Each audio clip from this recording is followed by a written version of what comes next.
বাংলাদেশের আকাশ পাহারা দিতে চলেছে চীন। শুধু তাই নয়, রীতিমতো যুদ্ধবিমানের বহর নিয়ে এই কাজ শুরু করেছে দেশটি। তবে কি ভারতের বিরুদ্ধে বাংলাদেশের অবস্থান শক্ত করতেই চীনের এই বন্ধুত্বের হাত? সম্প্রতি বাংলাদেশ চতুর্থ প্রজন্মের চীনা যুদ্ধবিমান কিনতে চাওয়ায় এমনই সব মন্তব্য রাজনৈতিক অঙ্গনের আকাশে বাতাসে ভেসে বেড়াচ্ছে। বলা হচ্ছে, এই পদক্ষেপ সফল হলে বাংলাদেশের আকাশে চীনের বিমানের পাহারা চলমান থাকবে, যা ভারতকে ভীত করার জন্য যথেষ্ট।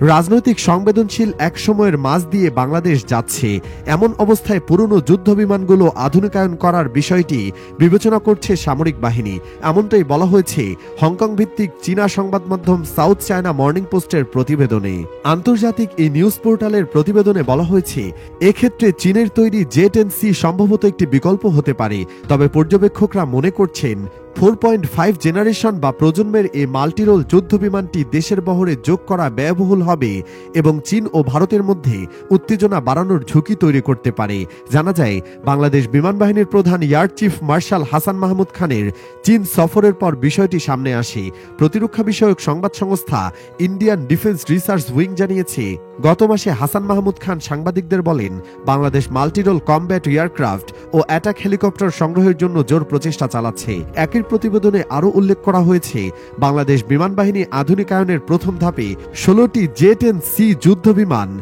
বা জে-10C এর রপ্তানি সংস্করণ কেনার কথা বিবেচনা করছে।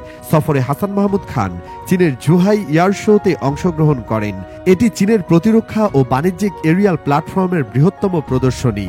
তবে বাংলাদেশের সশস্ত্র বাহিনী জানিয়েছে, বিমান বাহিনী প্রধানের এই সফরের উদ্দেশ্য ছিল বিদ্যমান সৌহার্দ্যপূর্ণ সম্পর্ক আরও সুদৃঢ় করা এবং সহযোগিতার ক্ষেত্র বিস্তৃত করা। এছাড়া হাসান মাহমুদ খান চীনের রাষ্ট্রায়ত্ত প্রতিরক্ষা প্রতিষ্ঠান China national arrow technology import and export কর্পোরেশনের সদর দপ্তর পরিদর্শন করেন। এই প্রতিষ্ঠান বিমান প্রযুক্তি নিয়ে কাজ করে। বাংলাদেশ যদি চীন থেকে চতুর্থ প্রজন্মের বিমান ক্রয় করে, তবে ভারতের দ্বিতীয় প্রতিবেশী হিসেবে এই প্রজন্মের যুদ্ধবিমানের মালিক হবে। বেইজিং ও নয়াদিল্লির মধ্যে উত্তেজনা আরও বাড়াতে পারে, কেননা প্রথমে পাকিস্তান এবং এরপরে বাংলাদেশে চীনা যুদ্ধবিমান কেনা মানে যুদ্ধের অবস্থান তৈরি হলে ভারত দুই দিক থেকে কোণঠাসা হয়ে পড়তে পারে। বাংলাদেশ পাকিস্তানের পর চীনের দ্বিতীয় বৃহত্তম অস্ত্র ক্রেতা এবং পাকিস্তানি প্রথম দেশ যারা চীন থেকে জে-10C যুদ্ধবিমান অর্ডার করেছে। এর আগে 2018 সালে বাংলাদেশ বিমান বাহিনী চীনে একটি প্রতিনিধি দল পাঠিয়েছিল মাল্টিরোল যুদ্ধবিমানটির কার্যক্ষমতা পর্যবেক্ষণের জন্য। তবে ঢাকা অস্ত্র সংগ্রহে চীনের উপর নির্ভরশীল থাকার পরও বিশ্লেষকরা বলছেন, পুরনো যুদ্ধবিমান প্রতিস্থাপনে জে-10C বাংলাদেশের একমাত্র বিকল্প নয়। মার্কিন থিঙ্ক ট্যাঙ্ক র্যান্ড কর্পোরেশনের জ্যেষ্ঠ আন্তর্জাতিক প্রতিরক্ষা গবেষক টিমোথি হিথ বলেন, চীনের সঙ্গে বাংলাদেশের দীর্ঘ প্রতিরক্ষা সহযোগিতার ইতিহাসের পরিপ্রেক্ষিতে বাংলাদেশ জে-10C কেনার চেষ্টা করতে পারে। তিনি আরও বলেন, বাংলাদেশের বিমান বাহিনী যুদ্ধবিমানের পুরনো বহর আছে এবং তাদের বিমান প্রতিস্থাপন প্রয়োজন।